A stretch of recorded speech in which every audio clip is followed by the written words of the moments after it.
Hello， 大家好，我是亚当。今天我们来聊聊这双鞋 Jordan Brand 一年一度的旗舰鞋款 AJ39，这应该也是全球所有的篮球爱好者每一年最关注的鞋款之一。其实从最近几年 Jordan 推出的正代就可以看出来，好像这一个致敬的味道越来越淡了。到了39，我找不出任何它在外观上致敬 AJ9 的地方。这一次的39代在外观上非常简洁，并没有给我们太多的细节，它给我的感觉更像是一双 lifestyle 的鞋款，没有那么的实战。如果用来压马路，应该也不会差。不过夏天大家就不要去考虑了，因为它的透气性真的特别的糟糕，在夏天穿真的特别的闷脚。在配置方面，全掌的 Zoom 加上全掌的 Zoom Max， 鞋面使用了大量的皮质以及针织材料组合而成，并且两侧的针织材料用刺绣进行了上下两个部分的分隔，上半部分用的就是普通的针织，下半部分则在表面加了一层热熔补强。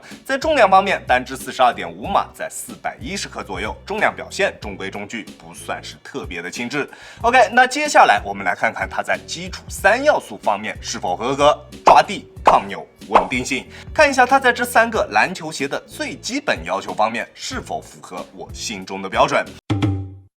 大底使用了全掌的人字纹纹路，而且往任何方向的都有，针对不同的方向都有针对性的纹路，基本上可以覆盖所有方向的抓地。整体的抓地表现没什么问题，不管往哪个方向移动都不会出现特别明显的滑动。不过由于大底的橡胶略微有一些偏软，在制动的时候橡胶会出现比较明显的形变，在停下来的时候不会特别的直接，没有那种直接把人定在原地的制动力度。抓地算是一个中上水平，中规中矩。吸灰控制表现也同样属于中上水平，在实战的过程中擦鞋底的频率并不是特别高，还算可以接受，但是它的耐磨是真的不太行。我穿这一双鞋只在室内的木地板上面打过球，也没有打过任何外场，也没有压过马路，但是它在主要的发力点位置处已经出现了非常明显的磨损痕迹，有一点点橡皮擦的意思了。你看一下这一片橡胶都有一点掉渣了。按照我的打球频率，如果只打室内的木地板，我估计1个月也足够把它磨平。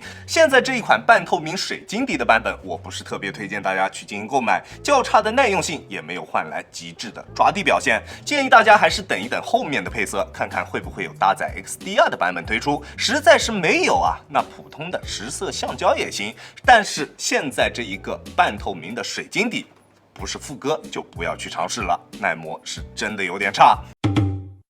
第二点，抗扭。虽然它在中足部位应该没有放置 TPU 支撑片，但是中底外包的橡胶材料有着较高的硬度，两侧的这2块黑色橡胶还能进一步提升球鞋的中底刚性。中底的抗扭转表现非常出色，在做对抗蹬地或者是大幅度变向动作的时候，脚底下的球鞋不会出现明显的形变，强度绝对可以满足高强度的实战。而且它侧面上翻的橡胶在前掌位置处的硬度明显会比其他位置要软一些，很好的给它提供了一个弯折点的引导，自然弯折点也非常的合理，在实战的过程中足弓完全不会有任何拉扯的感觉，抗扭以及自然弯折点都没有问题，大家可以放心。第3点，稳定性。中底的重心略微有一些偏高，会比 AJ37还要稍微高那么一点点。在磨合一段时间之后，它的重心会有一定程度的下降，但是并不会下降特别多。这几年大家都穿低重心的篮球鞋会比较多一些，一下子接触到这一种重心稍微偏高一些的篮球鞋会不太适应，我们需要花一定的时间去适应一下这种重心偏高的篮球鞋。刚上脚的时候确实会感觉到心里好像不是特别的踏实，脚底下不是特别的放心，但是在实际的实战过程中，脚底下还是比较稳的，并不会有什么伤病的隐患。但是它偏高的重心以及弧形的外底，注定了它不会有特别好的防侧翻表现，需要一定的下肢力量基础才能去驾驭这一双鞋。刚入门的篮球小白，或者是脚底下没什么力的兄弟这一双鞋就不要去轻易尝试了，好吧 ？AJ39在这3个我认为的球鞋3要素当中，除了抗扭转这一项之外，其他2项的表现都算不上特别出色。色，稳定性甚至只能算是将将好够用的一个水平。但是这3项至少还算是能够顺利过关，只要你的脚踝力量不弱，注意啊，是不弱，不需要特别强，那你就可以去驾驭这一双鞋。OK， 那在基础属性有保证的前提下，那接下来我们再来看看它在一些风格化上面的处理。球鞋的鞋楦依旧出色，宽度适中，适用于大部分的脚型。在尺码的选择方面，宽脚的兄弟，我建议你们可以选择自己的正常尺码，而正常脚型和窄脚的兄弟，我更加推荐你们选小半码。我平时耐克穿42.5，李宁穿42，这双鞋我选择42.5，在试穿的时候会觉得尺码非常的合适，鞋面与双脚的贴合度非常高，但是在几场球的磨合之后，能明显感觉到它的内衬材料会出现比较明显的形变，鞋仓的内部空间会明显变大，所以我还是更加推荐大家可以选择小半码，然后磨合个2场，或者就是买正常的尺码之后选择厚一些的篮球袜，这样才能得到更好一些的包裹体验，好吧？当然，即使你跟我一样脚型正常或者是略微偏窄，选择的尺码也依旧是平时自己的正常尺码，在磨合之后它的鞋面贴合度没有那么高了，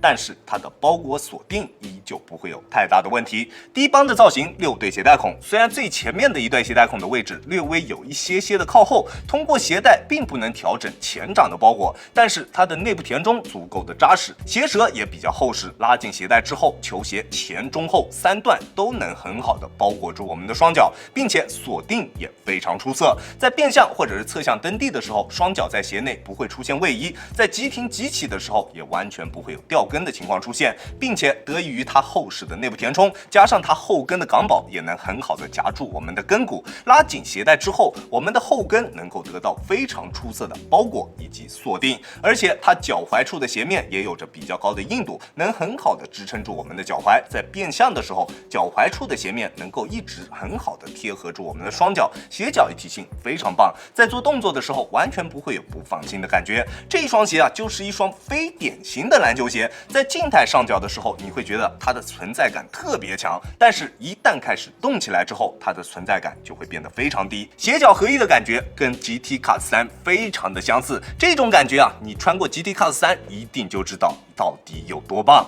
而在我们正常的实战过程中，我们能感觉到的只有它澎湃的中底脚感。熟悉我的朋友应该都知道，其实我对于这种使用全掌 Zoom 气垫的篮球鞋一直都不是特别感冒。确实，它能够提供给我们出色的脚感，但是这是用缓震以及反应性换来的。缓震极限低，突破卸力都是它非常明显的问题。而 AJ39 在额外加上了一层 Zoom X 之后，让它在这2方面都得到了明显的提升。虽然在缓震极限方面依旧算不上特别出色，我180斤的体重在单纯用脚后跟着地的时候，还是会有比较明显的震脚感，但是在正常的实战过程中，90%甚至是更多的震感都能被它的中底过滤掉。除了在极少数单脚后跟落地的情况下，它的缓震会不够用之外，其他几乎不会触及到它缓震的极限。而在反应性方面的表现，它相比于那些单独使用全掌 Zoom 的篮球鞋，那就真的强太多了。在发力蹬地的时候，几乎不会有卸力的感觉。不过因为它在前掌并没有使用像 GT Cut 3或者是 KD17 那种 TPU 材料，所以 AJ39 并不能提供给我们特别明显的那种弹射感。